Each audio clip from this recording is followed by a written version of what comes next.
Hello, my name's Faye and I would really like to talk about the 5 non-fiction books that I read in May with you guys. I thought I'd split it up. There's a pretty even split between non-fiction books I read in May and fiction books I read in May. So, non-fiction first. I'm just going to jump right in and start off with a book that I really hated. Why not? I won't sugarcoat it. I read How to Develop Emotional Health by Oliver James. This is part of the School of Life series. They have loads of these like one colour, eye-catching, sort of popular psychology books. And in this, Oliver James talks about how it essentially is not going to be very successful striving for happiness, and instead we should seek out emotional health. Emotional health is operationalized in the beginning of this book in a way that leaves much to be desired, in my opinion. Maybe I just read it poorly, but I feel like he got really quite fluky at some point. What's emotional, what's being healthy, what's being happy, what's just being a pleasant person, what's just being neurotic. I thought it was all kind of murky, even though he attempts to define it in the beginning. He has a psychoanalytical background. I believe he's a developmental psychologist. He has also worked as a therapist, though. He peppers in real life examples, clients, patients he's had to bring his point across. But my biggest issue with all of those examples were the tautological nature of how he proves his claims. So as an example, he will say things like, I'm not quoting, but he'll say something like, because of his controlling mother, this guy also turned out to be very bad with money, watching every penny spent, something like that. But then equally he might say, this other guy was really good with money because of his controlling mother. Do you know what I mean? Like, finding every explanation in how you grew up as a child is just, I just don't believe that life is so fatalistic. Also, there's like this one pink tab. I stopped tabbing this book at some point because I got angry.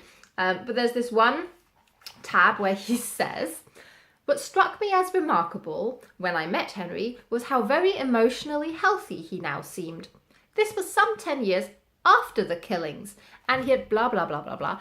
These killings are Henry's killings. He's talking about a murderer who killed his family members, and then he goes on to say how emotionally healthy this guy is. I feel like something is seriously flawed about this guy's definition of emotional health.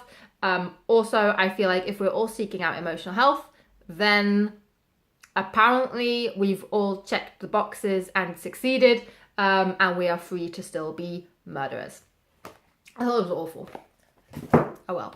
I gave 2 out of 5 stars to Waarom, feminisme goed, voor mannen by Jens van Tricht. This is a Dutch book, so yeah, I was already really happy that I did read this in the month. I'm half German, half English. So funnily, some people say that Dutch should come really easily to me, but it's still a foreign language to me.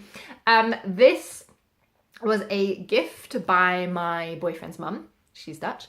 And this is interesting in as much as it's a male voice talking about feminism. I do think they often get not too little space, but we do often forget that men have a role and a reason to be part of the whole feminism debate. This, however, was just quite basic. I think this might be like a nice entrance for, I don't know, a younger man perhaps who feels alienated by the word feminism and feels like he can't be part of this.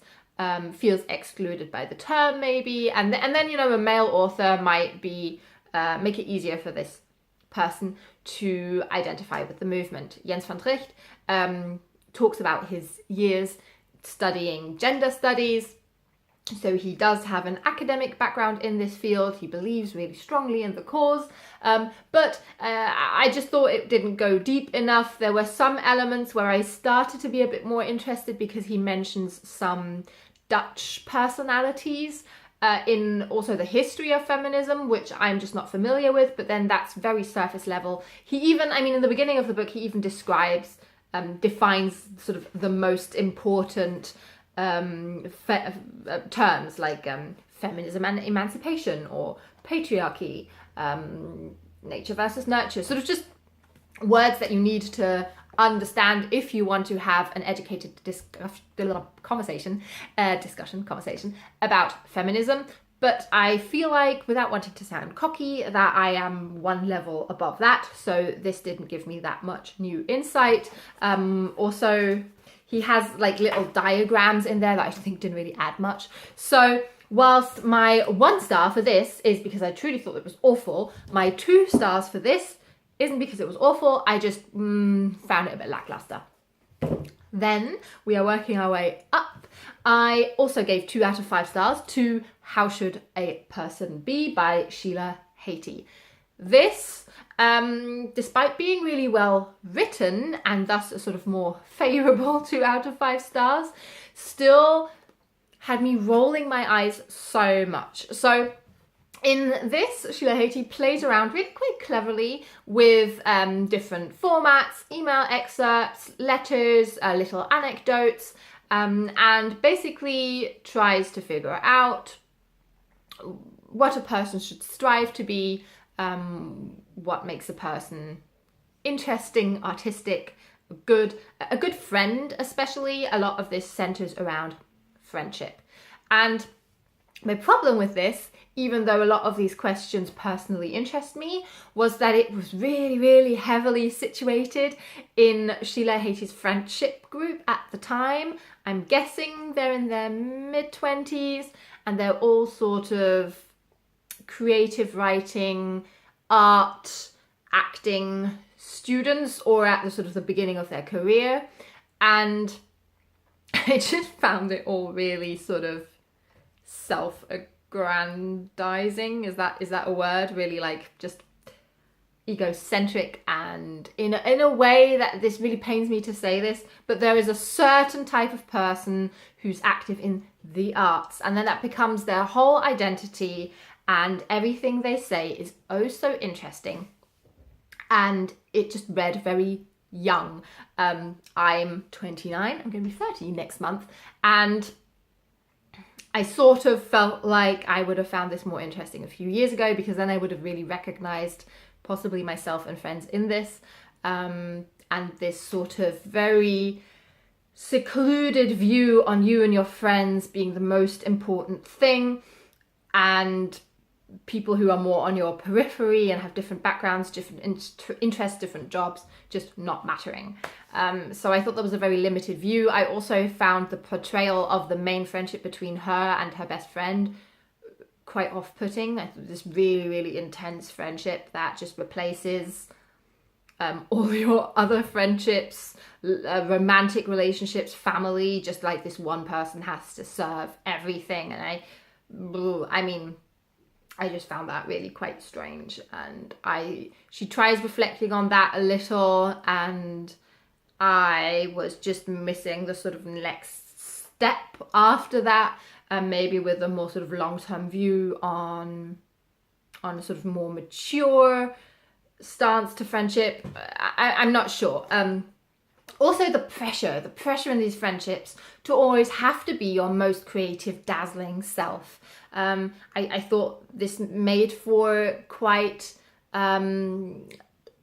insecure friendships. I want to sort of have a sort of slobbish day where my genius doesn't shine and still trust that my friends will like me. So I was slightly disappointed by this one. I had higher hopes, really. And then I read a German book, which was Alte, weiße Männer by Sophie Passmann. So another book that centers around feminism. In this one, Alte, weiße Männer, so old white men. Sophie Passmann, who's merely 25 years old, I think, meets with different men.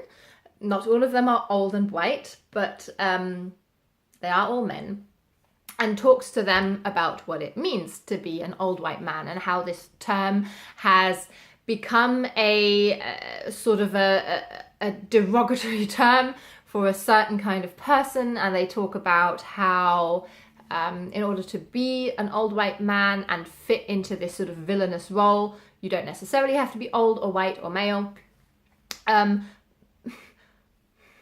But my problem with this book, even though that's the whole idea that it centers around, was that after a while I found myself thinking, again, she is giving the stage to the people she says don't really need a stage anymore. And I thought it would have been just more interesting to hear some really different views on this. She doesn't meet up with the sort of ultra conservative, far right people out there in Germany. So she does at times make a few safe choices. There's one interview, or rather one essay about an interview that she writes about one politician that is really quite harsh because he's an idiot.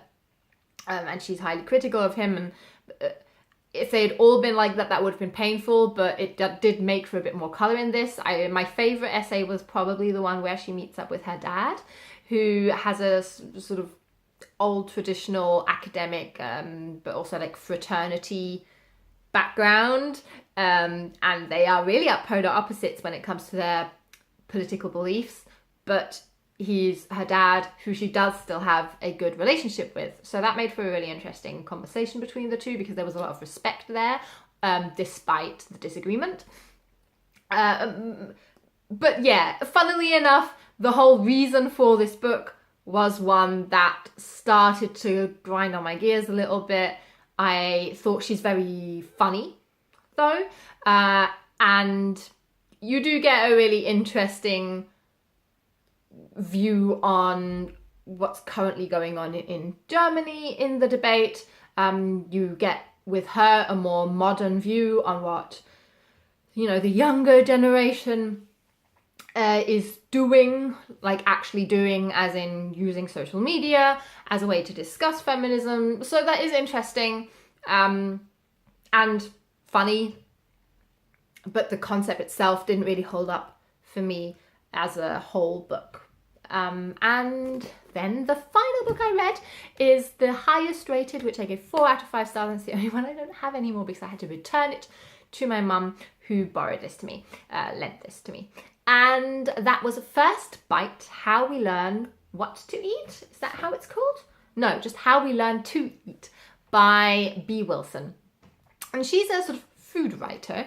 She's written other non-fiction books on food and eating before, and this was actually not quite what I was expecting, but I really thought it was quite delightful. So in different chapters, she reflects on how children are introduced to food, how our tastes develop with time and with the rearing and the culture that we are brought up in. And every now and then she throws in her own experiences in her family. Both her and her sister had a difficult attitude to eating as they were growing up, especially sort of in their older teenage years. And it's really nicely combining hard facts, research, and popular celebrity chef opinions. So she, even though the topics are incredibly pinpointed, so for instance she talks about the early 19th century in Britain and the attitude that at the time politicians and medical staff especially had towards how the most healthy way to bring up children was, and how there was a very long period of time where it was generally believed that it was most healthy for children to eat food that they didn't like. And so she has a very specific time period that she reflects in one of the chapters, but she still manages to throw in little quotes by Jamie Oliver or the Otto Lengi, the London-based chef, and throws in sort of more pop culture references, but then also has just sort of statistics from some universities, like large scale university study, or there's some really cool like longitudinal studies that just have like, that's just amazing data set. So I thought this was above all really readable for quite a niche topic, and would probably give you loads to go into and research if you were interested in like further reading as well. So that one I do recommend the most out of these 5, although, you know, they all cater slightly different interests, so just go with what you like best. I wanted to say go with your gut there because, you know, food pun. So those were the 5 non-fiction books I read in May. I liked reading more non-fiction. Let me know if you've read any of these or if you might pick them up now, and I'll talk to you very soon. Bye.